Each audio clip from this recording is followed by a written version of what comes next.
ఎంతో సాధించాం. చదువుల్లో, ఉద్యోగాలలో 33% రిజర్వేషన్లు సాధించాం.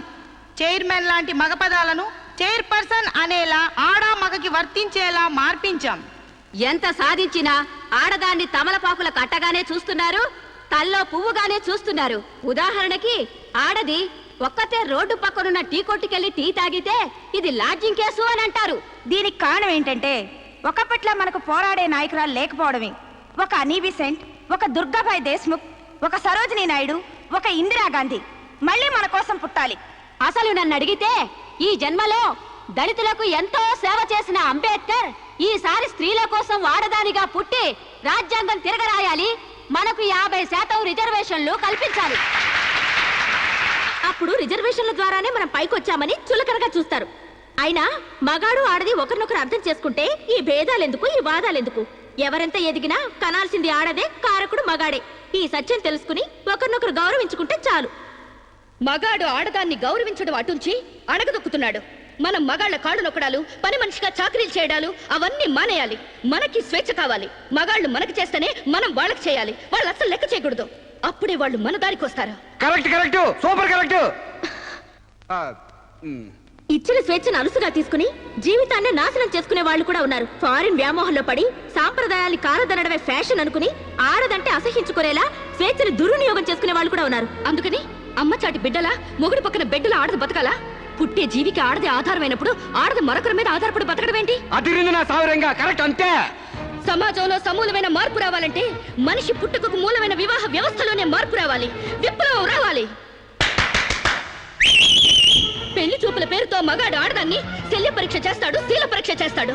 కానీ అదే మగాడిని ఆడది ఏ పరీక్ష చేయకూడదు. సూపర్ అంటే సూపర్ అంతే. అందుకే ఆ మగాడిని ఆడది పెళ్లికి ముందే లొంగ తీసుకోవాలి. ఆ మగాడి ఇంట్లోనే ఆడది పెళ్లి చూపులు ఏర్పాటు చేసుకోవాలి. ఆ మగాడి టోపీ కింద ఉన్నది జుట్టో, బట్టతలో, విగ్గో తెలుసుకోవాలంటే, ఆ కళ్ళ జోడు వెనకున్నది గాజు కన్నో, మెల్ల కన్నో, గుడ్డి కన్నో తెలుసుకోవాలంటే, ఆ వంకరకాలో, చెక్కకాలో తెలుసుకోవాలంటే ఆ ఆడది ఆ మగాడిని పెళ్లికి ముందే పరీక్షించాలి.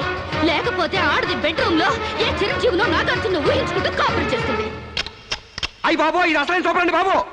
ఈ డైలాగులు ఉపన్యాసాల్లో చప్పట్లకు మాత్రమే పనికొస్తాయి. ఈ విపరీతమైన ధోరణులే మనకి విలువ లేకుండా చేస్తున్నాయి. సాంప్రదాయకంగా పెళ్లి చేసుకున్న మా ముత్తాత సంతోషంగా ఉండేవారు.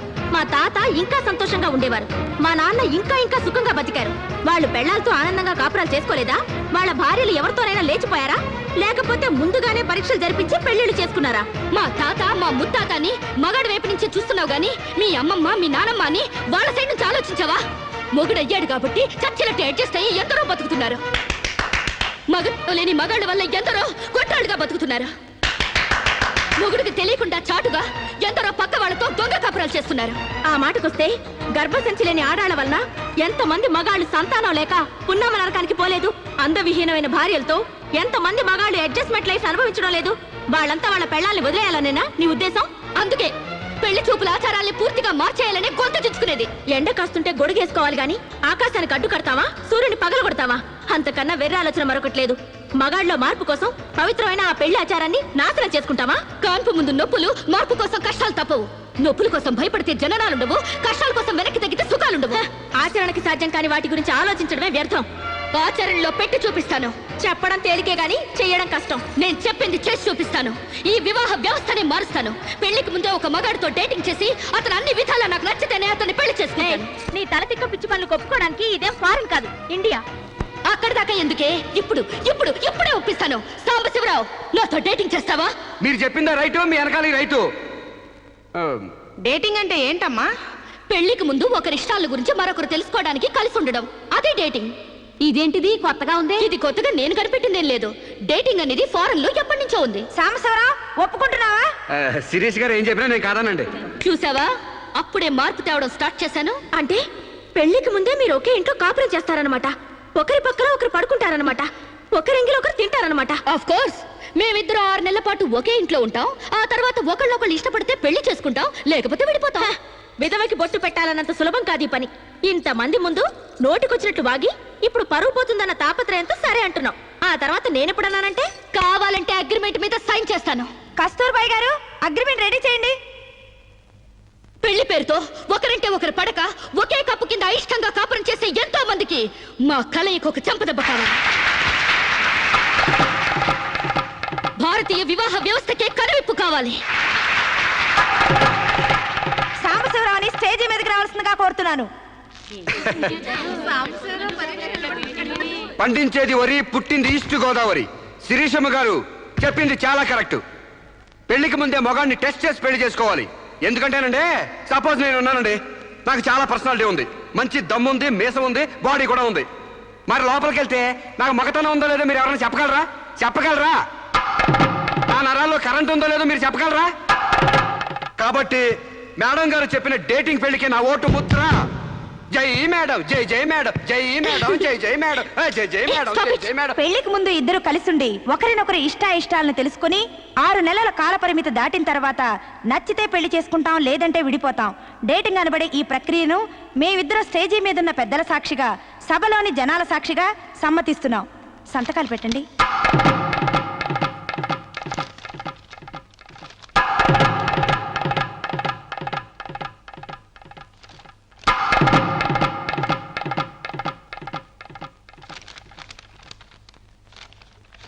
ఇక 6 నెలల తర్వాత మాకిష్టమైతే మీ అందరి సమక్షంలో మేము పెళ్లి చేసుకుంటాం.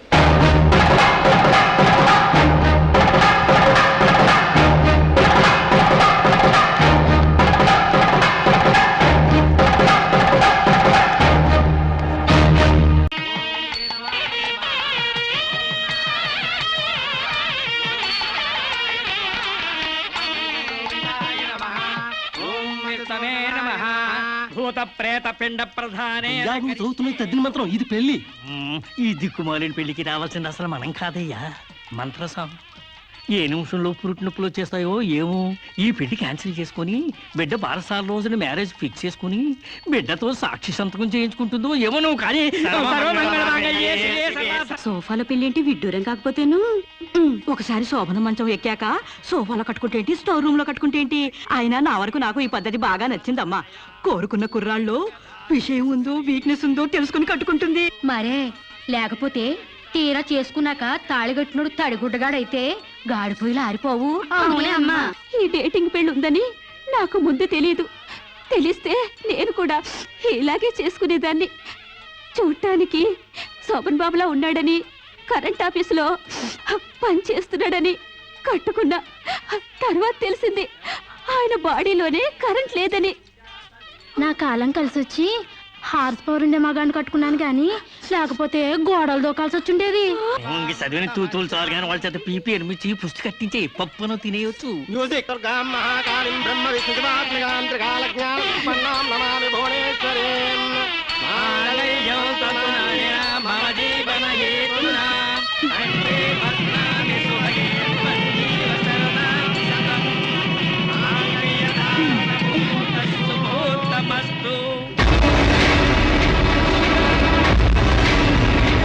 గాడ్రేజ్ బీరోలో భద్రంగా దాచుకో.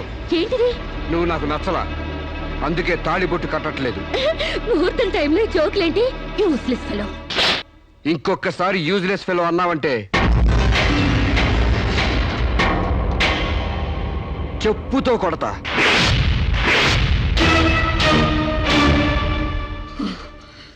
ఏమన్నా? ఏ అర్థం కాలేదా? నువ్వు నాకు నచ్చలేదు, నేను నిన్ను పెళ్లి చేసుకోవట్లేదు. ఇంకొకసారి యూజ్లెస్ ఫెలో అన్నావంటే తోళ్ళు చెప్పుతో కొడతా అన్నా.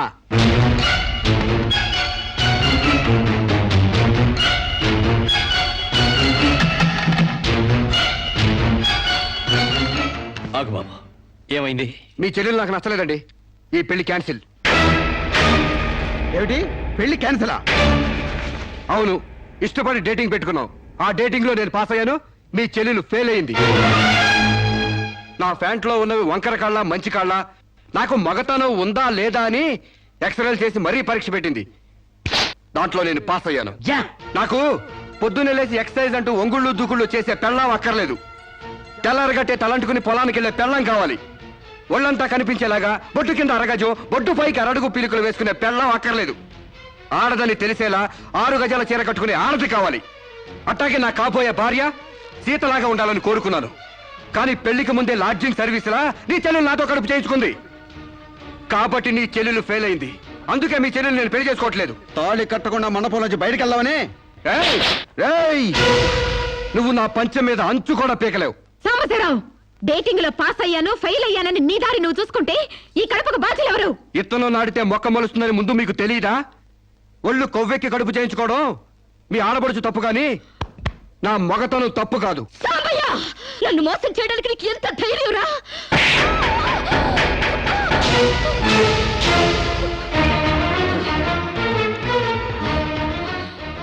రారా పోరా నువ్వు అంటానికి నేను పడ్డానికి నీకు నాకు ఏంటే సంబంధం?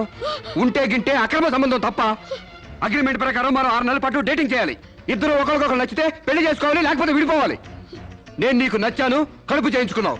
నువ్వు నాకు నచ్చలేదు, విడిపోతున్నావు. ఇందులో నేను చేసిన తప్పేంటి చెప్పండి. కమాన్ టెల్ మీ యార్. Yeah tell me. ముళ్ళొచ్చి ఆకు మీద పడ్డా, ఆకు వచ్చి ముళ్ళు మీద పడ్డా, ఆకుకే పడుద్ది బొక్క, నాకే ఊడిది తొక్క. నా గోతికి చెమట పడ్డావు తప్ప.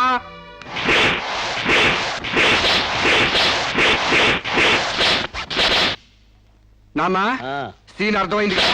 అర్థమైంది. అయితే టాటా చెప్పొచ్చాయి. సారీ యార్, take it easy, don't feel uneasy. All the best. Bye bye. See you. Sambasivarao Sambasivarao Sambasivarao Sambasivarao Sambasivarao Sambasivarao బంగబడ్డ శిరీషకు బంగబడ్డ శిరీషకు బంగబడ్డ శిరీషకు బంగబడ్డ శిరీషకు సాంబశివరావు సాంబశివరావు సాంబశివరావు.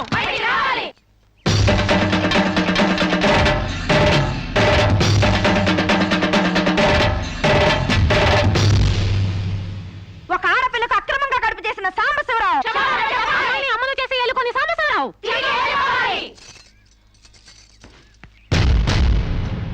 మిస్టర్ సాంబశివరావు, ఓ అమ్మాయిని అక్రమంగా ఇలా అమ్మని చేసి వదిలేస్తే ఆంధ్ర మహిళ ఊరుకుంటుంది అనుకున్నావా? చెయ్యెత్తి చేకొడుతుంది, నిన్ను చొక్కా పట్టుకుని బయటికి ఏడుస్తుంది. దానికి కడుపొస్తే మీరు నొప్పులు పడుతున్నారేంటి? ఆ అమ్మాయికి నీ వల్ల కడుపు వచ్చింది కాబట్టి, పుట్టబోయే బిడ్డకి తండ్రివి నువ్వే కాబట్టి. ఆ అమ్మాయిని మోసం చేసి శీలం దోచుకున్నావు కాబట్టి. దోచుకున్నానా? శీలం అంటే రాజమండ్రి సెంటర్లో అద్దాల పెట్టిలో పెట్టుకుని అందరికీ చూపించే పబ్లిక్ ప్రాపర్టీనా పగలగొట్టి దోచుకోవడానికి? ఏయ్, ఓయ్! తెలివితేటలుగా మాట్లాడుకో. ఒక ఆడదాన్ని కడుపు చేసి వదిలేస్తే చూస్తూ ఊరుకుంటావు అనుకుంటున్నావా? ఎందుకు ఊరుకుంటారు? పురుడు పోస్తారు. కాదు, న్యాయం చేస్తాం. అలాగే ప్రసూత ఆసుపత్రికి వెళ్ళి కడుపుతో వచ్చిన ప్రతి ఆడదానికి న్యాయం చేయండి, సంతోషిస్తాం. వాళ్ళు వాళ్ళ మొగుళ్ళతో కాపురాలు చేసి కడుపులు చేసుకున్నోళ్ళు, వాళ్ళకి మేం చేసేదే ఉంది. ఎక్కడా చేసేదేమీ లేదు. అది నాతో కావాలని కడుపు చేయించుకుంది. తాళి కట్టిన భర్తకి మాత్రమే కడుపు చేసే హక్కు ఉంటుంది మిస్టర్. తాళిని గౌరవించిన దానికి తాళితో పనే ఉంది సిస్టర్. ఒళ్ళు కొవ్వెక్కిన దానికి మొగుడుతో పనే ఉంది పెద్ద సిస్టర్. ఆచారాలు లెక్క చేయని దానికి కాపురంతో పనే ఉంది మొద్దు సిస్టర్. కుక్క పిల్లలు పెట్టాక నువ్వే బాధ్యుడివి, నువ్వే తండ్రివని దాంతో గడిపిన మగ కుక్కని ఎలా అడగదు, ఇది అంతే, ఏది అడగకూడదు. మరీ వల్గర్ గా మాట్లాడుతున్నావు. ఒక ఆడదాన్ని బజార్ కుక్కతో పోలుస్తావా? నువ్వు ఇట్రా ఇట్రా. అది మనిషిలో ప్రవర్తించినట్లయితే మనుషులతోనే పోల్చేవాడిని. ఆచారాలు వ్యవహారాలు ఆకుముక్కలు చూసేదానికి జంతువుకి తేడా ఏమీ లేదు. నువ్వు మరీ టూ మచ్ గా మాట్లాడుతున్నావు మిస్టర్. అదే ఆడదానికి మచ్చైనప్పుడు టూ మచ్ గానే మాట్లాడతాను. దీంట్లో మీరే ఏదో రాశారుగా, కొంతకాలం పెళ్లికి ముందు డేటింగ్ కాపురం చేయమని. బురదలో కాలేస్తే బురద అంటదా? కాపురం చేస్తే కడుపు రాదా? ఇదేనా నీ ఆఖరి మాట? ఇదే నా ఆఖరి మాట, మొదటి మాట. పిలిచి కాపురం చేయమంటే చేయనంటానికి నేను జాకులు అనుకున్నావా? అదే కాదు, మీలో ఎవరు డేటింగ్ చేయమన్నా కాదనలేను. నేను మగాణ్ణి, పైగా నాది విశాల హృదయం. మిస్టర్ సాంబశివరావు. మిస్టర్ సాంబశివరావు కాదు, మన్నవ సాంబశివరావు, సన్ ఆఫ్ పూర్ణచంద్రరావు.